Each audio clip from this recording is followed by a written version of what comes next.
Hi there, welcome to Machine Bytes, your go-to place to learn AI the smart way. In last video, we learned about these steps which are involved in end-to-end flow of a machine learning problem. In today's video, we will implement all these steps practically. Let's begin. The first step in the flow is to understand the problem. So in our case, we are trying to predict the prices of house. That too in continuous values. So this is a regression problem. We must have given some features, and on the basis of those features, we need to predict the price of house. That's all about the problem. Let's move to the next step. The next step is to collect the data. I have taken this dataset from this location, which is at GitHub. So this is just a method written to fetch the data from there. Let me execute this. Once I call this method, the dataset will be downloaded and stored as housing.csv. Let's execute this one. The step is done. Now let's import NumPy and pandas which are required to reprocess the data. In this step, we are loading the data from CSV format into a pandas data frame. The same method is called here. Once we have the data loaded into the pandas data frame, we will do the exploratory data analysis on full set. Name of our pandas data frame is housing. So if we do housing.head, we will get the top 5 rows from this housing data frame. So we can see what all columns are there: longitude, latitude, median age, total rooms, total bedrooms, population, households, then income, house value, and ocean proximity. So in this case, this house value is our target variable. On the basis of all rest of the features, we need to predict this particular column. If we want to see values of some particular features only, we can do like this. So this is giving us top 5 rows for ocean proximity and housing median age. Then housing.info is used to assess the data types of columns, their null values, and all those details. If we see these, there are 8 total columns in this dataset. Data type of these is float 64, that is they are in numeric format. One of them, that is ocean proximity, is in string format, hence its data type is object. Now if we see not null count for most of the column is 20640, but here total bedrooms is having 20433 count. It means there are some null values in this column. If we look at value count for different categories of ocean proximity, this is the graph. So this is ocean, inland, near ocean, near bay, and island. These are all the values. And if we want to see the exact values, these are the values 5, 2. So you can see there is no color here for island because the value is too low compared to other values, which is only 5. Total count is 20640. There are 20640 values in this column, ocean proximity. It means there are no null values in this column. Now, if we do housing.describe, we will get some of the most commonly used stats for numeric columns only. So we can see that total count is 20640, its mean, standard deviation, minimum value. Then we have 25 percentile, 50 percentile, 75 percentile, and the maximum value. So all the numeric columns are described here using describe method. We can start visualizing the data using graphs. So here we have tried to plot all the numeric columns. Now, if you see, this is the graph for longitude, and here in this table, we can see for longitude, the mean is minus 119.56. So the mean should be somewhere here. Then same for latitude, housing mean, median age, and other columns. We can see all these columns are left skewed. There's data which is mostly residing on the left side of the curve. We can also have the scatter matrix between different columns. So these numeric columns are used here. In that case, the variation of two columns with respect to each other will be displayed. If we see this graph, let it load first. See, here we have median house value as the first row, and here also median house value. The second column is median income. So this graph is between median income and median house value. So we can say as income is increasing, the house value is also increasing. Similarly, we have the scatter plot between all other columns also. We can also plot just one graph between two columns like this. Median income and median house value are plotted like this. Now, since we have done most of the exploratory data analysis, we can move to the next step, that is train test split. So to split the data into training and test datasets, we will use this library train test split. After this, we will have two datasets. One is train set, other is test set, which are divided into 20% and 80% of the data. So if we look at train set dot head, these are the values. And for test set dot head, these are the values.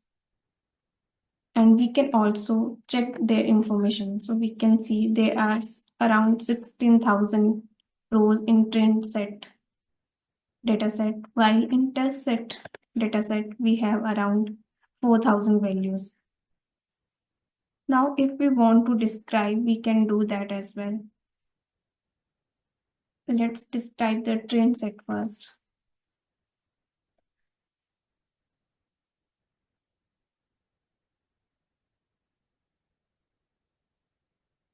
These are the values for train set, and if we do the same for test set, these are the values.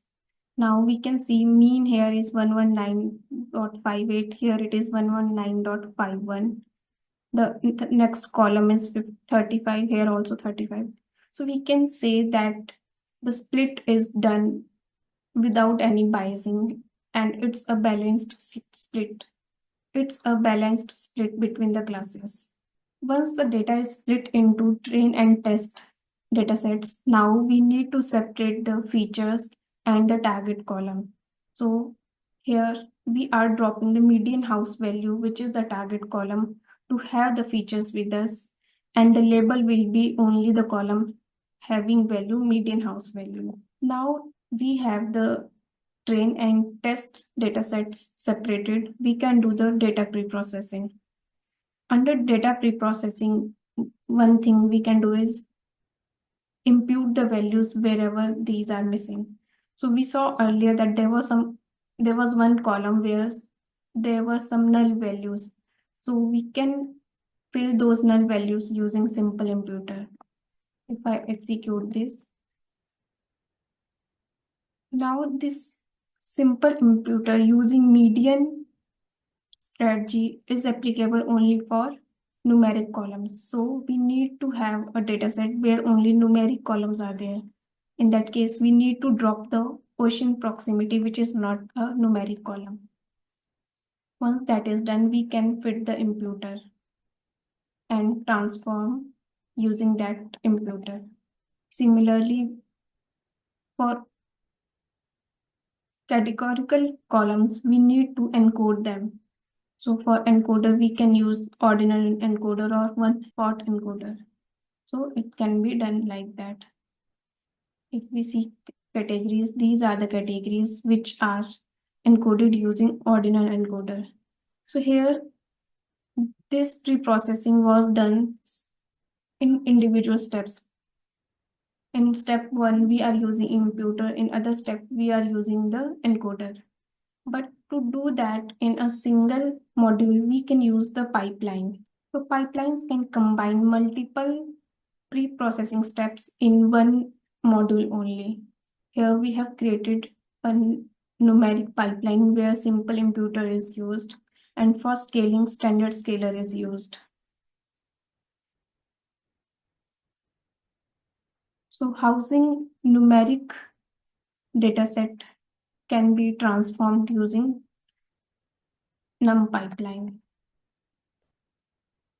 After transformation, this looks something like this. This is the other way of transforming the data. One other way to do this is to use column transformer, where we can pass multiple pipelines under one column transformer object only. So we have used num pipeline and provided numeric attributes. And second task is to encode the categorical attributes. After executing this, we will get this dataset where numeric and categorical both features are already pre-processed. We can see the shape of this. This is 16512 into 13. We need to do the same steps for testing data also. First, we will separate out the features and target variables, and then we will transform them using the same pipeline, which is here, full pipeline. Now, at this stage, we have test and training data separated and pre-processed separately. We can start exploring the machine learning models and evaluate them. First, we will start with linear regression. So for linear regression, we have imported it from linear regression library, and we have fit it on training data and using training features and training labels. Once the fitting is done, we can make the predictions on testing data and calculate the mean squared error using actual testing label and the predictions that are made. So if I execute this, this is the mean square error that is coming for linear regression, that is 70123. Same thing can be done for decision tree. And if we look at the mean squared error, it is 83398. And if we check random forest, the mean squared error is 61067. In the same way, we can check other models, and also we can do hyperparameter tuning for these models also, random forest, decision tree, or linear regression to make them work better. In this case, we can see that random forest is giving the best results. So now, if we are considering this as our final model, we can move to the step where we will export this model.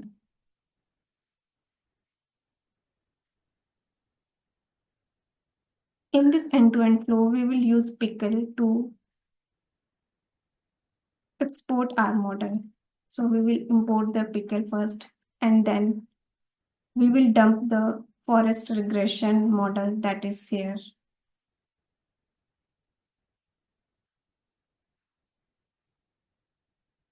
With this step, we will have one forest regression pickle file with the name model.pickle.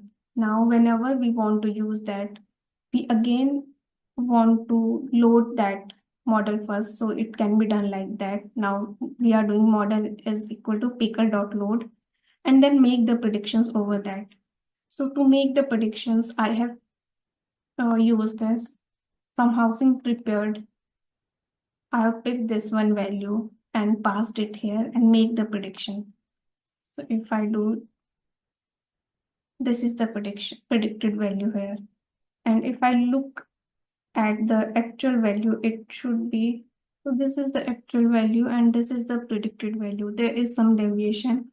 We can work further on this problem by fine tuning the models further or by trying other regression models also. This is about end-to-end flow of housing prediction problem. That's all for this video. We will learn some new topic in next one. Till then, thank you so much. Bye bye and take care.